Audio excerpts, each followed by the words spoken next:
Le ministre de l'Éducation nationale s'attaque à l'abaya, ce vêtement islamique. Gabriel Attal a annoncé hier, François-Xavier Bellamy, son intention de l'interdire à l'école. La droite applaudit cette décision. Comment vous la qualifiez, vous, précisément? Courageuse, claire? Nécessaire.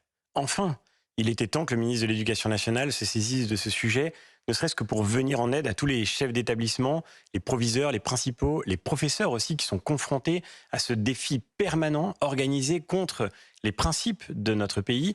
Et je crois qu'enfin, en effet, on a droit à une parole claire de la part du ministre. J'en suis très heureux. Je regrette que cela ait pris tant de temps. Je regrette qu'il ait fallu que pendant des mois, son prédécesseur, Pap Ndiaye, tergiverse et même explique d'une certaine façon que ce n'était pas le rôle de l'État que de rentrer dans ces considérations, là où au contraire, le combat aujourd'hui est urgent pour sortir l'école de la pression sous laquelle elle est aujourd'hui. Donc vous estimez qu'aujourd'hui la parenthèse Pap Ndiaye est refermée? On se souvient que le ministre avait même dit que c'était pas à lui d'aller mesurer jusqu'à la longueur des robes. Est-ce que cette parenthèse-là est derrière nous? J'espère qu'elle est derrière nous, j'espère que le déni va enfin cesser.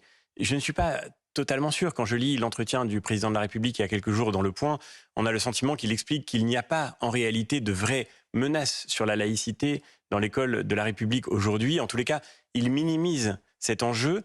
Il est au contraire central. Bien sûr, le plus important, et ça pour le coup c'est le sujet sur lequel on attend encore le ministre de l'Éducation nationale, le plus important c'est de refaire une école qui fonctionne et qui remplisse sa mission, de redonner aux professeurs les moyens de leur travail, de redonner aux professeurs la conscience que l'enjeu fondamental qui est attendu d'eux de la part de la société, c'est qu'ils transmettent.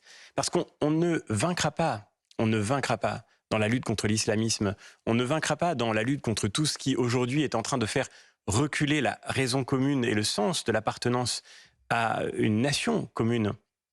On ne vaincra pas dans ce combat-là seulement en interdisant, seulement en combattant ce qui constitue des dérives. Mais c'est un premier pas. Bien sûr, c'est important, mais on vaincra d'abord en réapprenant à transmettre le cœur de ce qui fait Vous allez nous la dire culture française comment, à tous les